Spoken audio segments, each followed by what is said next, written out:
Welcome back, or welcome to the Success Times Happiness podcast. I am your host, Richard Thompson, and today our guest is Darrin Edwards. Not necessarily a household name, but is someone who is on the path to making thousands of lives better. He has been in the education system for nearly 4 decades, a principal for a quarter of the century after being one of the youngest deputy principals at the age of 25.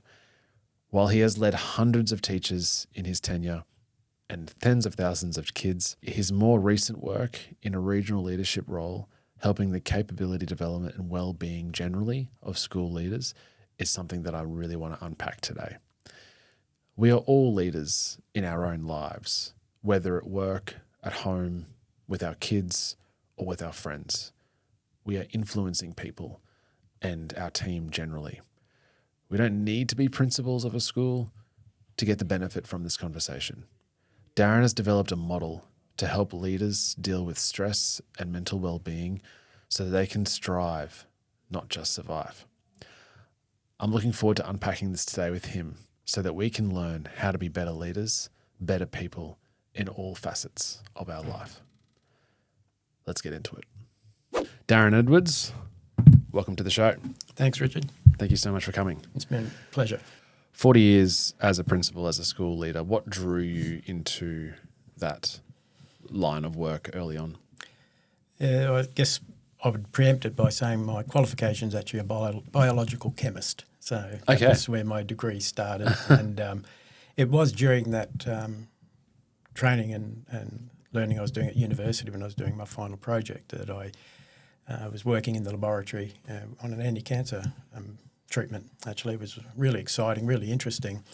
But it was that lack of engagement with people and the interactions with people that didn't seem to fit quite right. And in my final semester, I made the choice to do a graduate diploma in teaching. And it was that environment where you felt like you could make an impact on people's lives that I found the buzz and the joy that I'd like to think I was able to sustain for 40 years. And it was that engaging with people and hopefully being able to make a difference where it counted that led me into teaching. Did you think at that stage, I'm just going to be a chemistry teacher through and through, or a science teacher? Did you have leadership principle sort of ideologies at that point? No leadership ideology at all in that regards. At that age, I was probably focusing on having a good time and enjoying the work. And I certainly did that, and I found the job so super rewarding. And I give credit to some of my colleagues very early in my teaching career who obviously recognised something in my manner, my makeup, my style, you don't know what it is, but they really encouraged me to take opportunities that I wouldn't have seen being present for someone of my age or someone of my lack of experience. And I owe them a great debt of gratitude that they encouraged me to take opportunities that were there, but I wouldn't have seen them without their leadership mentorship. Yeah, sure. Obviously, you've almost exclusively worked in the public sector of education. Yep.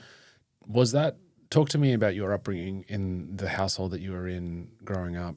Was education was it a high importance? And secondly, was the public side of education that really highly valued or highlighted in your upbringing as an adolescent? Yeah, it's interesting. You asked me a probe question when we spoke on the phone about where your motivations or your inspirations come from and that. And I was thinking long and hard about the number of people that influenced my life and my career. And I can't go past my parents.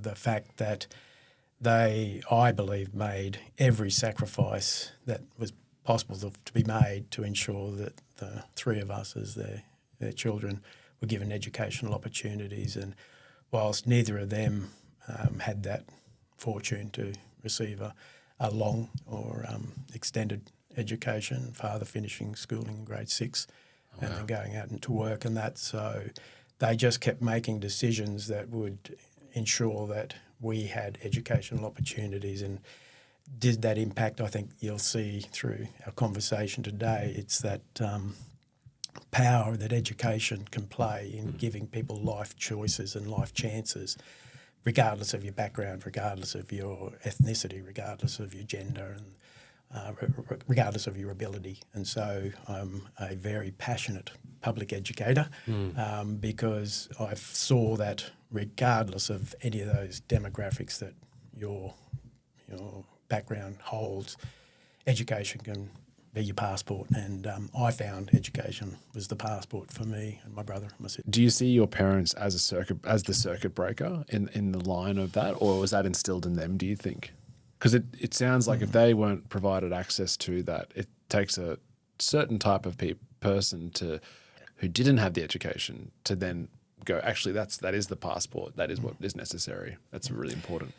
Yeah, I think they're both two of the smartest, most clever people I have ever come across. That's beautiful. But they just didn't have those opportunities. And so I have no hesitation that, given the opportunity, then they could have been, should have been, would have been. Yeah. But they were outstanding parents. Yeah. And so that's not a bad qualification to have as a good. tagline. So as a circuit breaker, to answer your question, clearly I reflect that their choices and their decisions around our education were very integral into where I got to with my education anyway. Sure. And then in terms of on a macro level, where do you see how important do you see in continual education for the individual? So I think, I think a lot of people go through school, then they either go into the workforce or they go get tertiary education, and then it's sort of just, that's where in the maybe late teens, early 20s, that's where a lot of people finish their education and then they work. And I guess I contest that fairly strongly with regards to my philosophy is that personally, the first thing I say to people is the first thing I like to tell people about myself is that I'm a learner. So today I'm learning about podcasting. I'm learning about your backgrounds and that, and what's driven you to do the work that you're doing. So I'm a learner and a leader of leaders. And it's interesting your introduction there because part of what I subscribe to is that I lead leaders because there's leadership at every level in an organisation and in a family and in any organisation you work in. So they're really important to me. So the notion of learning is a lifelong skill, and engendering people's love for that is what teaching is. The content, the content I learnt is not so contemporary these days. The love of learning and the desire to want to keep abreast of current trends, current knowledge, current information is what education's about, and that's what I stuck with the career because didn't matter what the content I was being asked to deliver was. If you could connect people to learning and connect them to your love of learning, then hopefully you set them up to go beyond high school, their tertiary qualifications, and understand that from now on until hopefully the day we pass, that we're going to be learning something new, or there's this capacity to do that. So, and I think you're right. I think that the way that we look at learning, whatever the content is definitely, I guess, is the blueprint of that, or the self-belief, or the way we view it internally is set up through primary and secondary schooling, and how that experience is. And that I'm not au fait with the structure or how it works, but I imagine on a school by school basis, that's where the principal works in the sense of they're the one in charge of creating that culture, that how it works on an individual student level, how that principal of a school leads the teachers within the school, which then provides that basis and that foundation for the kids. With a lead learner. Yeah. Yeah, and if you believe that and you model that, then you're the lead learner for your staff, and they're the lead learners for the kids. So then you look at the structure of how it works with schooling, and that then the principal of a school becomes integral to the individual student and how how they see education, how they learn, how they look through it, and obviously how that then shapes the rest of their life. And then if you see it as that, and you think that principals are, that become the leaders of the school leaders, the deputies and the principals, there's an awful lot of pressure there on a school by school basis to get it right. And I guess a question I have for you then is, when did you get a sense that in your tenure that there may be a problem with the well-being of the principals as a general cohort? Yeah, good question. Certainly the latter part of my career, as we'll talk about, it was a line of work that I really actively pursued. And I was in those senior leadership roles fairly early in my career, and stuck with that. And I think it really was in the last 5-10 years of my career that what I was seeing was, and I've referenced to you in our pre-talk about Professor Phil Riley's report on principal wellbeing, and what that was as a catalyst for me to be really thinking long and hard about, okay, it's my colleagues I've seen not well. I've seen too many colleagues being under stress and taking leave subsequently. And I agree with your original comment, the school leadership is so important for every person in the school, the families in the school, because it's them performing at their best, which makes the school perform at its best because the kids are performing at their best. So, when I started to see colleagues not well and worried about how they were handling the pressure of it, and that I started, the cogs were turning in the head saying, I know it's not right, but I guess I was challenged really early, around about that same period of time, by a Director General after Phil Riley's very first report was published, actually. And he said that it was alarming, some of the statistics there about leaders and particularly principal wellbeing. And he came to a conference and raised that issue, and then proposed to us, if you were the Director General for a day and that circumstance, what is it that you would make different?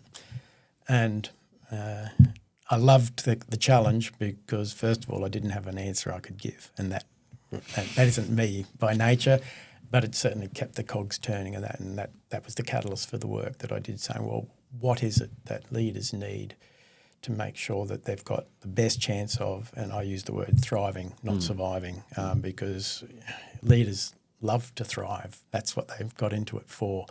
And I guess I was seeing a little too much survival, and wanted to see what I could piece together, if nothing else, just to answer his question next time it was posed to me. So, yeah, I think going into this interview, I thought, obviously, I didn't take consideration, I guess, of how important the school leaders or the deputies and the principals are to the culture and how the school operates. And then I have kids, and my kids are in primary school, state primary school, and you look at, there's so many families and kids, obviously, in the country that rely on really high quality leadership. And that report, like the most recent research from ACU, says things like average of 56 hours of work a week, 47.8%. So near on half of the principals triggered what they called red flag alerts, which is generated when leaders are at risk of self-harm, occupational health problems, or serious impact to the quality of life.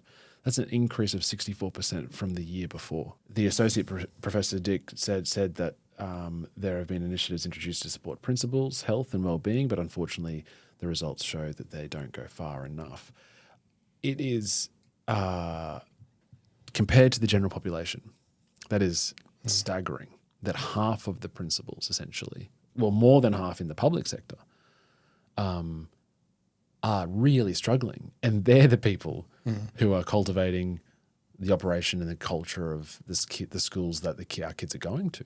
Yep. So I can understand where you get the motivation from. And I guess I look at it as as I said in the introduction, everyone's a leader, and therefore everyone will encounter stress. Probably not as difficult or as much as a principal, but I found it interesting as well when we talked that my initial thought goes, why? Why principals create that? Why is there such a high level? And you had your thoughts about that. Yeah, I guess I wanted to paraphrase it with the notion that whilst those figures are alarming, the nature of people who go into public service, and I can only speak for education, the caring nature that is attributed to that profession and nursing and policing means that they care dearly and deeply, and whilst they will express those concerns in a survey that's been conducted about how they are feeling deep down, I just admire them because they're that stoic leadership of the organisation. So I don't think anywhere near that number of schools are struggling because their leaders are struggling, simply because they do the proverbial duck on the water with the feet paddling feverishly underneath the water, but a very smooth, calm organisation that they're leading, because that's what fellowship love, controlled, calm leadership. And I think people who aspired to those positions aspire to being able to maintain that in their schools for the teachers and for the kids and for the families. So I'm not trying to imply that the schools are struggling, or that the police force are struggling, or the hospitals are struggling, but more is the issue. Yeah, they are, right? And I mean, firstly, on an individual level, that's really alarming. But to a certain degree, I think a lot of people struggle with the feet in the water and calm on the top, generally in life. But I think there's also the flip side of, well, how good could it be if they were well? Yeah, absolutely. And I didn't want to diminish the concern. I've worked in that space for the last 18 months and that.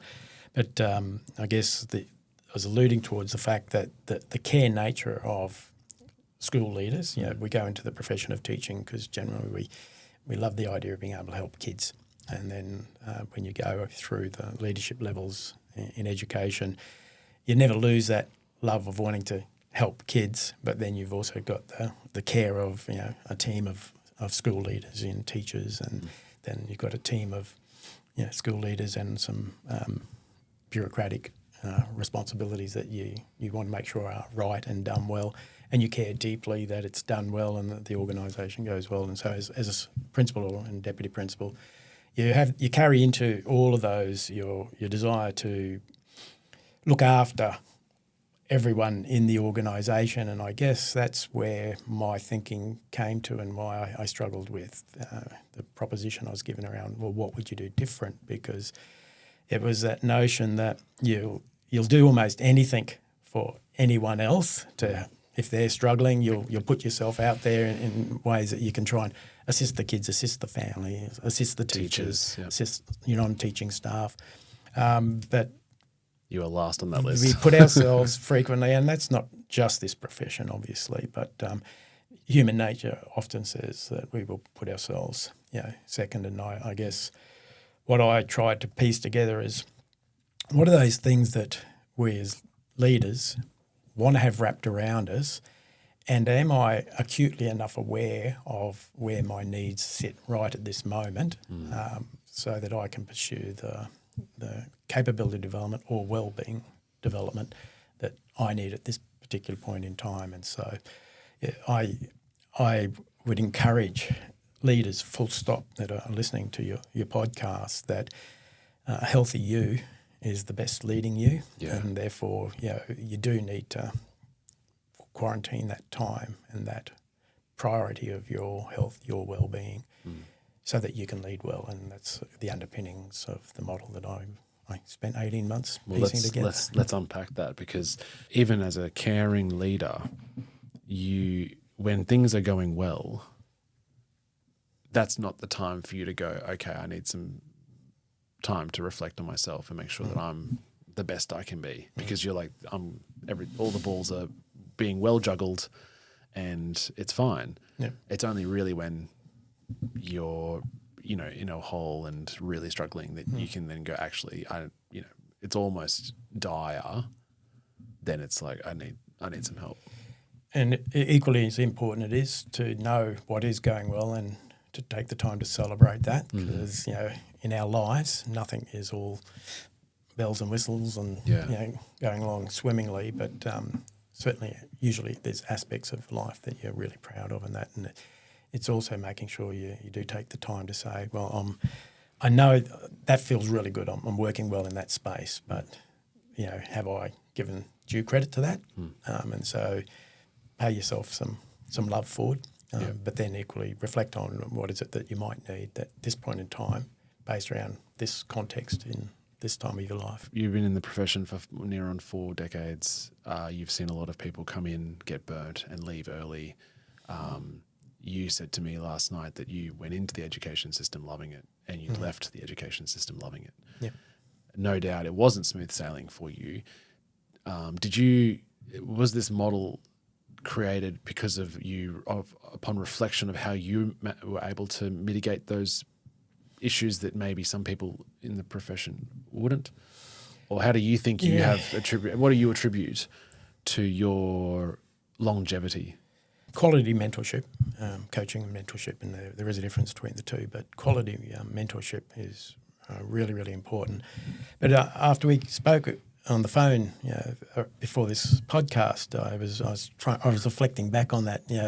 What would I say? And it was interesting. I was going back and saying, well, from my very, very early years, well-being and the knowledge that well-being was important had been embedded in my psyche. And where did that come from? Yeah, good question. I'll go back to the fact that be grateful for your health, be a position of gratitude. Be grateful for what you've got, not what you don't have. Be grateful for where you are, not where you're not. And that's my parents. So go back to those original questions. That was instilled there, and I just was always worried that the job was hard work. It was always hard work, but I needed to be confident that there was that balance even early. So I know you've done triathlon, and I dabbled in that in my early years, and that because it connected me with a cohort of people with a similar interest that wasn't necessarily just education, and so I had some support mechanisms that weren't just focused on the profession, and they're really important things not to miss out in your leadership development and capability, but also your well-being. So I think I can only say that because of those background issues that I knew that looking after yourself was well. Family history of poor heart health was probably a catalyst there, and I won't go into terribly much of that, but it's not a happy journey of family health histories and that. So in the back of my mind was, well, that's sitting in that genetic portrait somewhere, so just be a bit careful. And so I was conscious early on, and then when the job was hard and working hard, I just knew that you needed to look after yourself as well. And, physically, mentally, and taking the time for those things, even when time was precious. Mm-hmm. I'd like to think that's where, and I've maintained that, and I've taken direct leadership roles in my professional association and then in my profession, really with regards to focusing on capability development to assist well-being and well-being to assist capability development. Sure. All right, let's unpack this. Okay. I'll almost hand it over to you and come and interject with questions if I hear. But as I said at the top of the show, I think that this is invaluable for everyone, not just leaders of organisations or leaders of schools, but because we believe that you're leaders of all sorts of groups and people. You're influential on people, and so therefore, these are great steps to. Yeah, and I don't think there's nothing terribly impressive about the work here, and I guess I'd just paraphrase it with that notion that all I've tried to do is make sure that we didn't separate too far that notion of capability development and well-being, and that they're inextricably linked. And that whenever we are talking about either of those two things, that there's actually an interconnection between all of those things. And so in my maths, science, brain that led me to my biological chemistry. The mental model I was pursuing was the mechanisms in a clock and the cogs in a clock, and that it's such an intricate and sophisticated piece of machinery that when all those cogs are turning beautifully and everything is working well, time's sweet. But it only takes one cog to seize and the whole thing stops. And you don't get any more sophisticated mechanism than the human body. And so making sure that you're aware of the cogs that you might need to be paying attention to was the mental model. And so going back to the proposition I was given about, what would you do about it is, okay, if given the chance, what are those cogs? What are some of those key cogs? And so I went about just talking to leaders, talking to school leaders, doing the background research, and obviously starting with Maslow's hierarchy of needs about you need to look after self first and foremost. And so when I was formulating the model and talking to my colleagues, there was the health and well-being, health and safety aspects of the model that I came up with, and some cogs within that, which basically replicated Maslow's work. If you're not mentally healthy, if you're not physically healthy, if you've got too much stress from workload, if you're not in a safe place, then your capacity to learn, to lead, it just doesn't happen. And I guess that's a classic cornerstone of where this conversation started, is if we do need to look after ourselves as leaders, because if we do that and those cogs are okay and turning, then you can pursue any other aspect of your professional learning, your professional development, your leadership, and supporting the job that you want to be doing. But as carers, sometimes we don't put those as a high enough priority. So the model that I came up with had 4 cogs in the health and safety side of things. And I would always, when I was coaching or mentoring leaders, I would ask them to reflect on how they are travelling with regards to each one of those areas to themselves.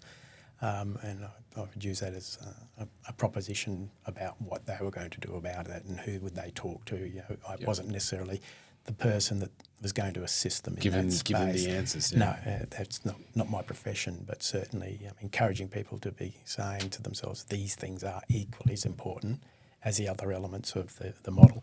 And the other part of the model, which most organisations do well, is the other, and I look at it as the other pillar within the model, is capability development. So I think if we want to lead, if we want to improve, you've got to undertake training, you've got to undertake professional development. If you want to be a leader, you've got to undertake leadership development. You need to know how you lead and what your leadership philosophy is, so that others can follow. If you can't espouse it, it's very hard to follow it. So I'd be very, I think most organisations get that pretty close. So the notion of training and professional development are done well in most organisations. There's plenty of training out there. There's plenty of professional development. What we don't always get right is knowing what it is we do need in that training and development space. And that ties back to the other cog in that capability development space, which is performance development. I think performance development's fantastic.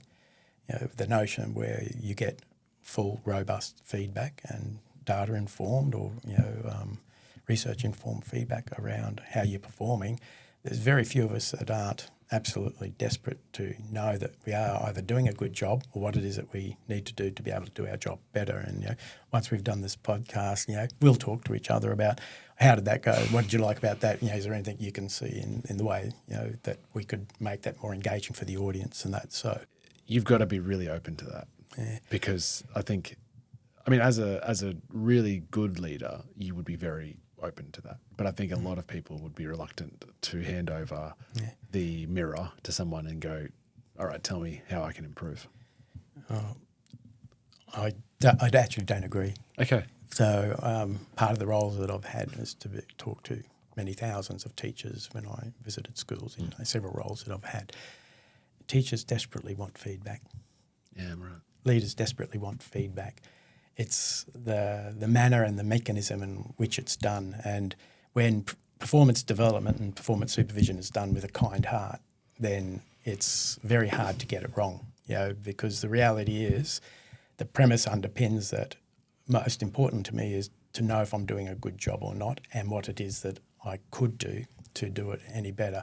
I think that's human nature. Do you think that because that's an interesting element to the whole well-being of a leader, of an individual, because if you're left to do a job without feedback, you have no idea whether or not trying so hard and thinking you're doing a great job, and then the absolute heartache of hearing or finding out when it's too late or it's been too long that you weren't performing in that space. Or the negative bias generally, because I'm trying to always go back to the general population, not just the teachers, or not just the school leaders, but the the negative bias would suggest that if you, without constant feedback, you'd be self-critical and go, this isn't enough. I'm not doing enough. And I'm dropping the ball here and I'm dropping the ball over there, and I'm just not doing a good enough job. And I think if you embrace that, if you said, okay, let's find a way, like you said, it's more not just saying I'd love feedback, but finding quality, an avenue or an outlet to give that safe and constructive feedback. And you're right. It goes with the kind heart. What's the purpose of the performance development? And if performance supervision is that genuine desire to help you to be better, then it gets received much, much more freely. But when it's too late, too sporadic, and not necessarily genuine because the work wasn't done to actually check on how you are performing, that's where it can fall apart.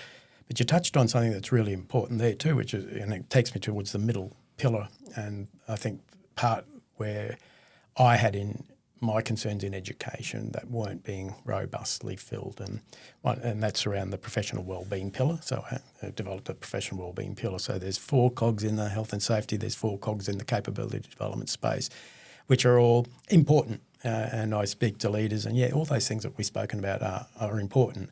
And I guess I'm going to confuse these 2 messages, but I don't want to leave it saying that sometimes it's the training and the professional development that's causing you the mental health issues. Because if you struggle with the finances in your organisation because you come into teaching as a biological chemist, there's not a lot of business qualification in there, and yet you run a multi-million-dollar organisation.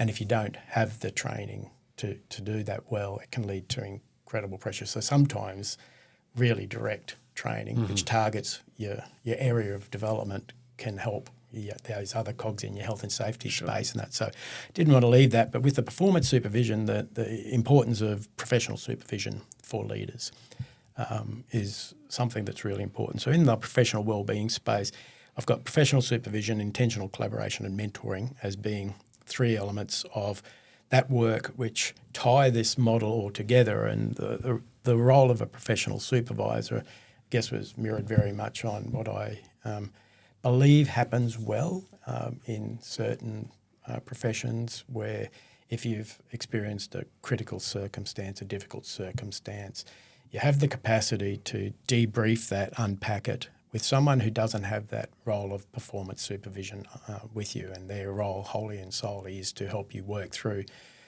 how you're feeling about that episode, how you're going to unpack that episode and what it is that you're going to do about it, and to be upset, angry, mad, all of those things in a safe space. So I really love the work that's done in parts of the health profession where when things don't go wrong, there's a very deliberate, targeted professional supervision of saying, let's unpack that. Are you okay? We check back in. That specific event. And check back in that you are still travelling okay.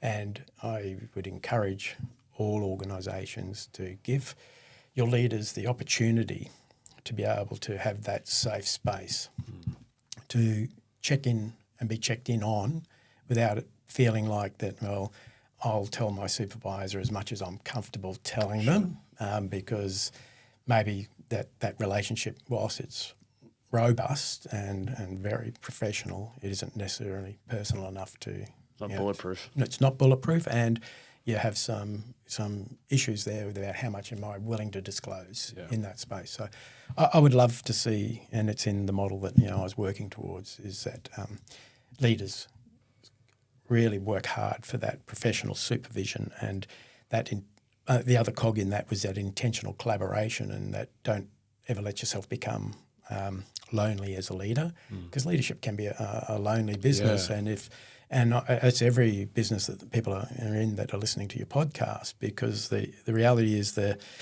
once you get to that level, you're not quite sure, if you're an early leader too, your confidence level isn't high enough necessarily to be going out and seeking those connections where perhaps you need them. And I use the word intentional collaboration because certainly there's the professional isolation. You don't ever want to get into that position of professional isolation. So your professional associations, your organisations that have a common interest, your business groups, and that they're really, really important because it's a like-minded group and you connect really easily. But the other part of the intentional collaboration helps with the other side of the health and safety. What are you doing? Who are you meeting with just to have fun? Who are you meeting with to get fit, to do some training outside of the career and potentially outside of that work group, but not necessarily. People can straddle those roles, very well. But I use the word intentional because if we are too busy, we don't prioritise ourselves.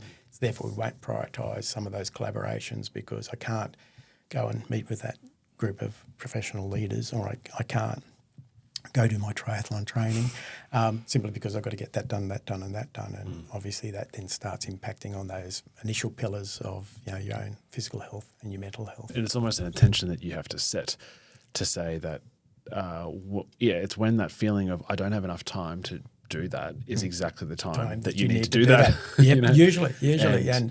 And I get it. The first pillar I spoke about, workload management, and that's real. The businesses, and not just education, but the businesses are so bureaucratic. And I understand the bureaucracy. I don't necessarily like the bureaucracy. I understand the bureaucracy, but you need to find ways to support that. You're not tying yourself down to management when your job's leadership. And I guess I would encourage early leaders all the time that what are you leading and how are you planning to lead it, as opposed to what are you managing and getting done for someone else and making sure it's as good as it can be, because there's enough jobs to keep us busy 48 hours a day, not just the 24 that we have. So, the intentional collaboration, finding time for it, because it will look after your health and safety side of things, and a healthy you is a better leading you. Last cog, and you can see the model in front of us there. They're designed as cogs, and the last cog, and I've referenced it previously, is quality mentoring. Mentoring, I think, is really important, because the definition I have around mentoring is separate from coaching, and then I choose to separate the two, and they're in different pillars in the model that I speak about, because coaching is really important. If you want to get better at anything, the best tennis player in the world has a coach. Yep. So we've always got things to improve and get better at, and if you want to be a better leader, then by all means seek coaching.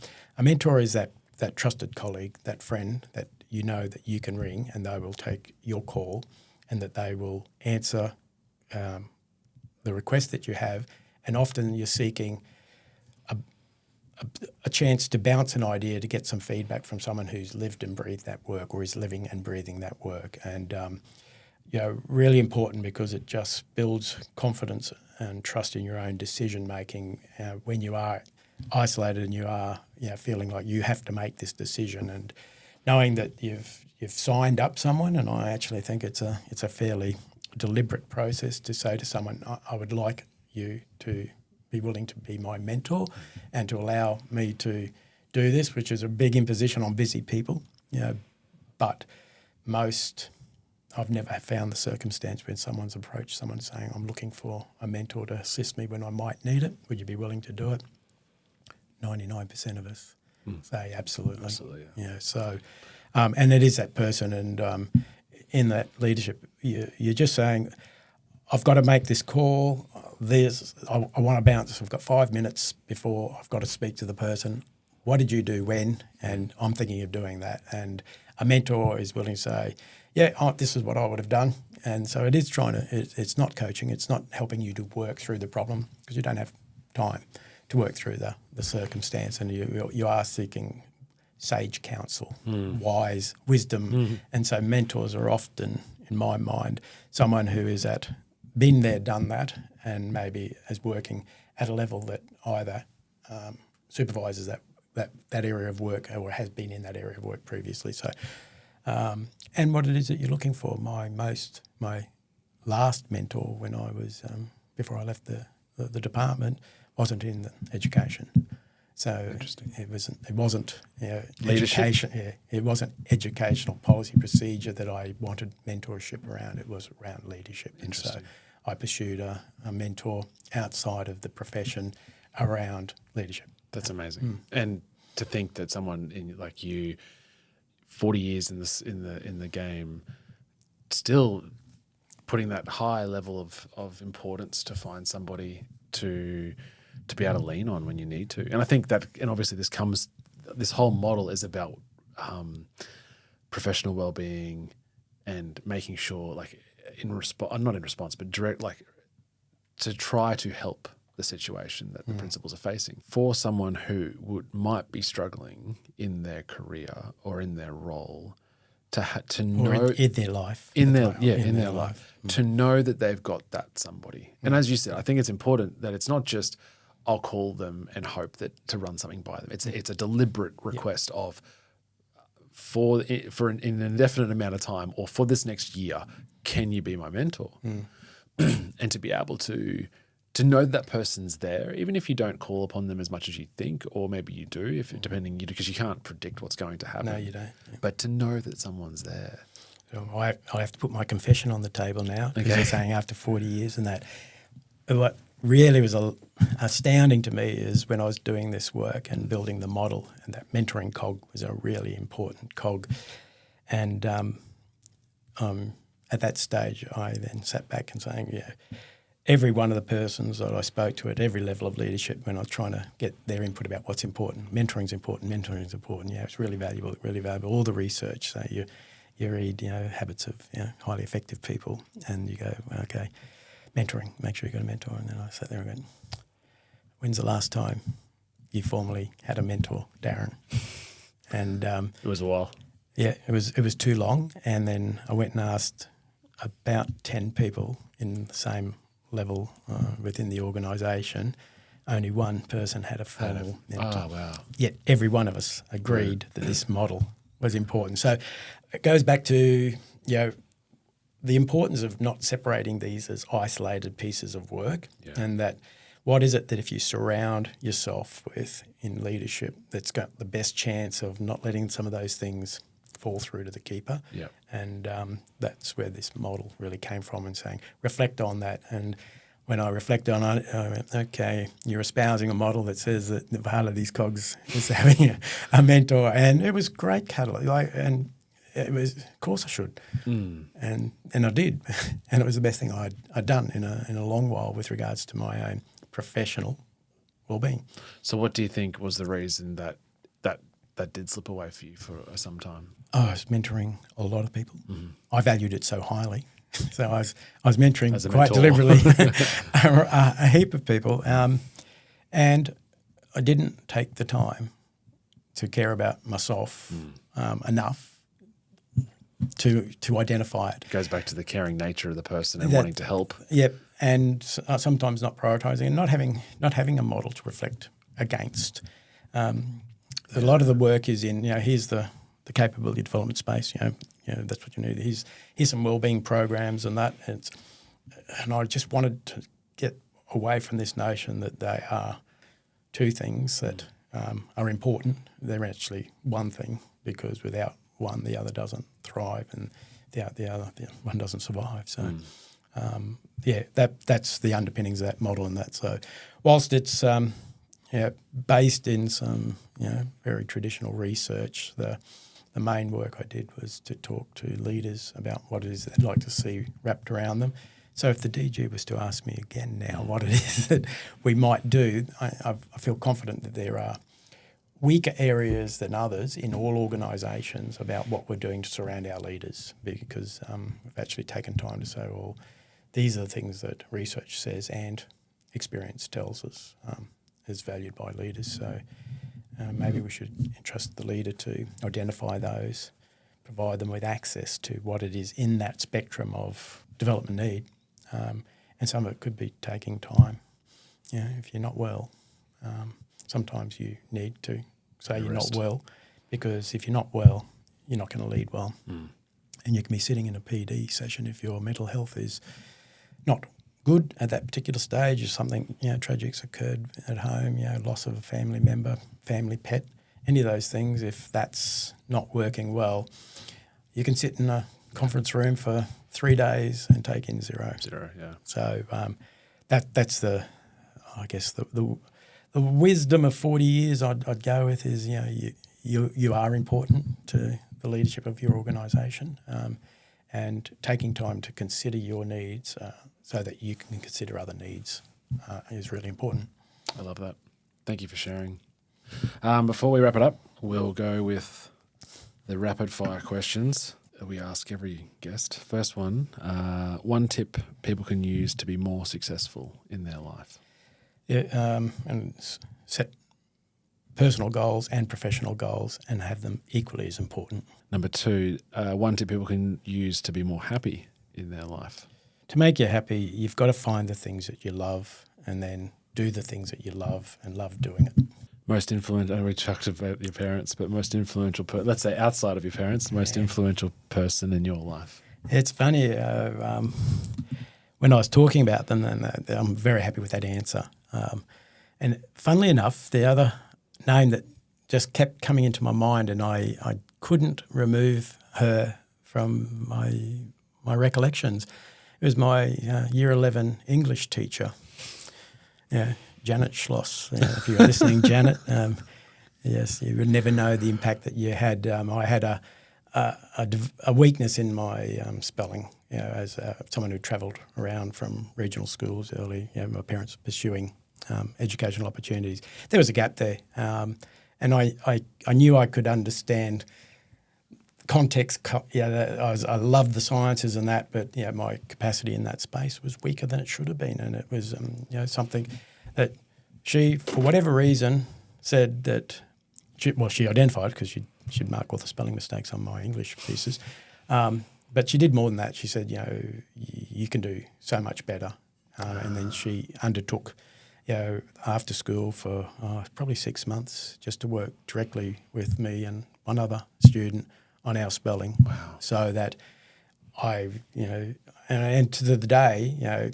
the fact that she took that much time, I didn't pay anything. She wasn't asking anything. She's never heard me speak about that circumstance. Was really important because to me that gave me the leverage to be confident with my communication and my written communication, and then subsequently my capacity to get further down the track. If as a teacher you can't spell poorly. Sure, by virtue of what you do. So she was 40 years ago. Wow. Influential in regards to what she chose to do out of care and concern. Kindness. Yeah, that's beautiful. So educational again. So funny I went into education, isn't it? Thank you for sharing that. Most recommended book? Mitch Albom's Tuesdays with Maury. Powerful, uplifting, and it sort of reminded me that don't keep it in balance, keep it in perspective. It's easy to get it out of perspective. We work hard. People have got big businesses. They've got huge responsibility, and so they keep pursuing that. And in that dream that success is measured by money. Yeah. Whereas I think there were some life lessons that resonated with me. So Mitch Albom's Beautiful. Tuesdays with Maury. Beautiful. All right. Thank you so much. And finally, one guest, famous or not, you think we should interview on the podcast? I've interviewed him myself, which is why I will reference him. Dr. Liam Smith. He was a colleague of mine within education, but with an absolute love and passion for ensuring equitable access to quality education for all kids regardless, and particularly those kids that are disadvantage or disability. And I know he's just been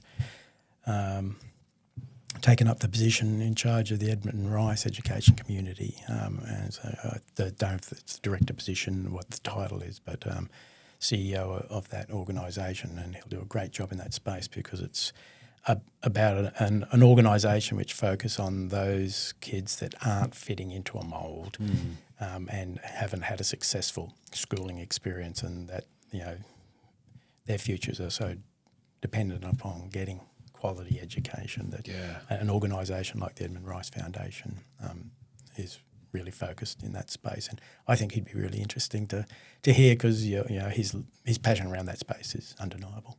Beautiful. Oh, that'll be an amazing conversation to have, and to be able to talk about, I guess, circumstances or different privileges that people are naturally afforded and some that aren't, and how you bridge that gap to education. Yep.